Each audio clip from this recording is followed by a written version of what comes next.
આજ કેમ આટલી બધી વસ્તુ બનાવી? આજે આટલી બધી વસ્તુ બનાવી ને તમારો બર્થડે સેલિબ્રેશન થાય છે વીક અગાઉ. કેમ બર્થડે સેલિબ્રેશન? કમલેશનો બર્થડે આવે છે આ વીકમાં, તો એને જો એને ભાવતી ભોજન બને છે આજે. હે શું બનાવી છે બોલો? રોટલી કેમ અલગ છે? રોટલી અલગ લાગી? કેવી લાગી? સરસ છે. સારી છે. કેમ? વેરાયટીનો લોટ યુઝ કરીને બનાવી છે. અચ્છા, તો વેરાયટી વાળું યુઝ કરે છે. હા કહેજો પછી તમારા વ્યુઅર્સ ને આ ડિસ્કાઉન્ટ કોડ આપજો બધાને. એકલા એકલા નહીં વાપરતા. આપવું જ પડે ને.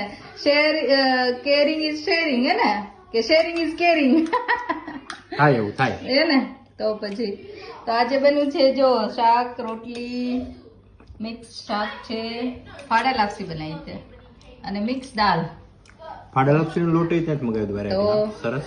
અને મિક્સ દાળ ત્યાંથી બનાવ્યું. મિક્સ દાળનું પેક હતું. બધું ત્યાં મળે છે. હમ સારામાં સારું.